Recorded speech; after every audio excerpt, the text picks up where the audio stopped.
Dua solusi bagi KPM yang bansosnya terputus oleh pusat secara otomatis karena adanya aturan baru terkait dengan gaji di atas UMP atau UMK melalui KK atau kartu keluarga.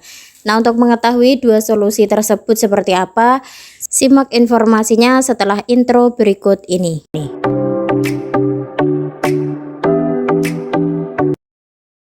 Assalamualaikum warahmatullahi wabarakatuh. Jumpa lagi di channel YouTube saya, yaitu Sahabat PKH, channel YouTube yang memberikan informasi seputar dengan bantuan sosial dari Kementerian Sosial, yaitu bantuan PKH, bantuan BPNT, dan juga bantuan tambahan lainnya. Nah, seperti biasa di kesempatan kali ini saya akan memberikan informasi dua solusi bagi KPM yang bantuan sosialnya ini terputus oleh pusat secara otomatis karena ada aturan baru terkait dengan gaji di atas UMP atau UMK melalui kartu keluarga. Nah, dua solusi tersebut seperti apa? Untuk mengetahuinya secara lengkap, simak videonya dari awal sampai akhir.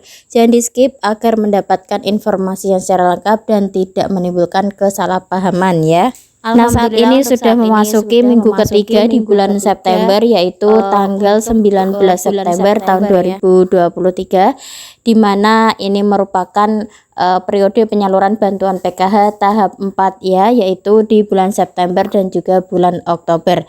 Nah, untuk bantuan PKH tahap 3 sampai saat ini juga masih dilakukan proses penyalurannya di berbagai daerah, terutama bagi KPM yang bantuannya tersalurkan melalui PT Pos Indonesia ya, di mana bantuan ini tersalurkan sebanyak 3 bulan bersamaan dengan bantuan BPNT ya. Jadi antara bantuan PKH dan BPNT ini sama-sama disalurkan di PT Pos Indonesia sebanyak 3 bulan ya teman-teman ya.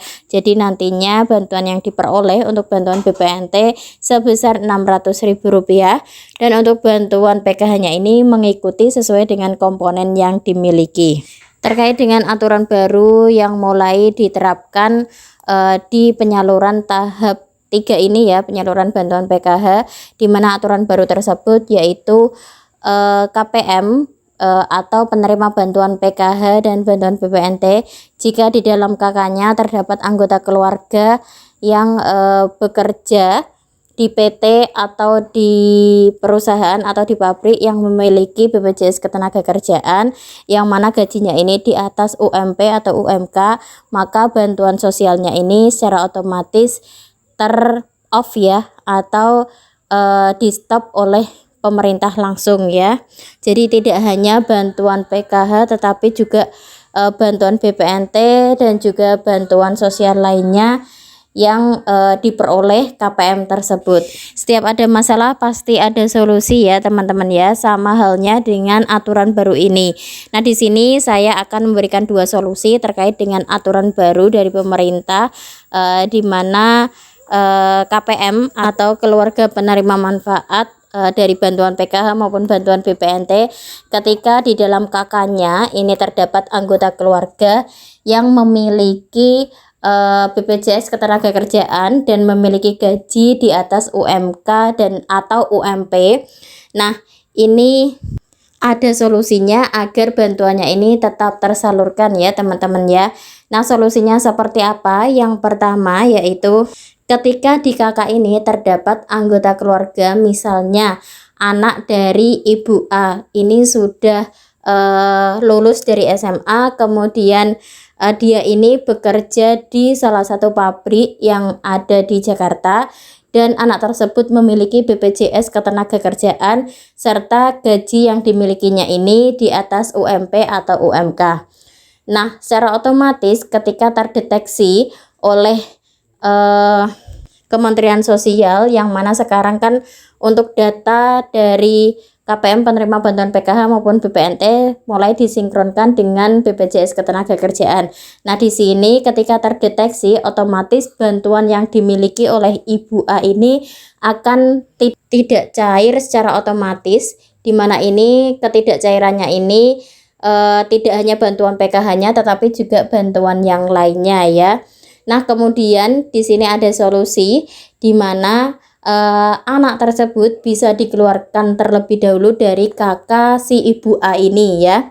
nanti dipisah kakaknya, dibuat kakak terbaru. Nah, setelah kakaknya jadi, jangan lupa nicknya ini minta tolong kepada Dukcapil di online kan di pusat ya, karena ketika ada kakak baru dan nicknya tidak di online kan, maka data di pusat ini tidak berubah atau masih si anak ini masih di dalam kakak si ibu tersebut ya. Jadi harus di online kan di pusat terlebih dahulu. Nah, setelah nama atau data dari si anak ibu A ini keluar, maka nanti ada nomor kakak terbaru yang diperoleh si anak tersebut. Secara otomatis kakak si ibu A sudah tidak terdapat data dari anaknya ya, karena sudah pisah kakak. Nah, setelah itu si ibu A ini bisa melakukan pengusulan awal seperti saat pertama untuk mendapatkan bantuan ya, yaitu pertama datang ke kelurahan atau balai desa, menemui bagian yang memegang SIK NG di perangkat desa ya biasanya ya. Nah, setelah itu minta tolong datanya ini dimasukkan di dalam DTKS atau data terpadu kesejahteraan sosial, jika memang ibu ini benar-benar layak untuk mendapatkan bantuan PKH maupun bantuan yang lainnya ya.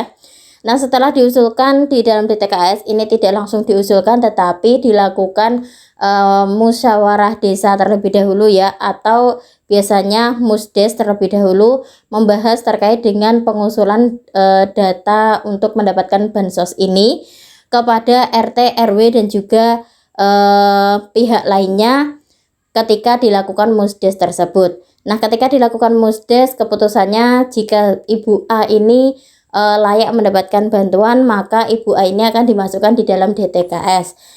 Nah, setelah dimasukkan di dalam DTKS, maka diusulkanlah untuk mendapatkan berbagai bantuan sosial ya, yaitu bantuan PKH. Nah, dari situ tidak langsung keluar bantuannya, tetapi menunggu terlebih dahulu di-approve oleh pihak dinas sosial yang ada di kabupaten, kemudian naik jenjang ke provinsi sampai ke Kementerian Sosial ya. Jadi itulah alur dari pengajuan atau pengusulan KPM penerima bantuan sosial dari pemerintah desa ke Kementerian Sosial seperti itu.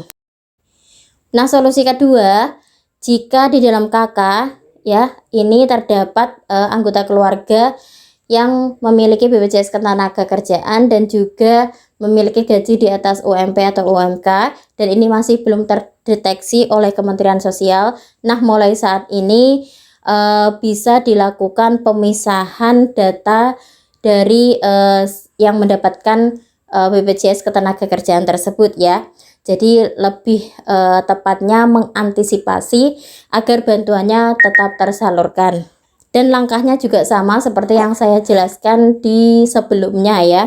Namun jika yang mendapatkan gaji tersebut adalah kepala keluarga, otomatis ini tidak bisa dilakukan perubahan data ya, atau pemisahan kakak karena masih suami istri ya, tidak bisa pecah kakak seperti itu. Saya tekankan bahwa yang tidak mendapatkan bantuan ini adalah KPM yang di kakaknya ini terdapat anggota keluarga yang memiliki BPJS Ketenagakerjaan dan juga gajinya di atas UMP atau UMK. Bagi yang memiliki BPJS Ketenagakerjaan dan gajinya di bawah UMP atau UMK, ini tidak perlu khawatir, ini tidak akan di-cut atau di-off-kan bantuannya ya teman-teman ya. Oke, itulah informasi yang bisa saya sampaikan untuk saat ini. Semoga informasi ini bermanfaat. Terima kasih atas perhatiannya. Salam PKH. Wassalamualaikum warahmatullahi wabarakatuh.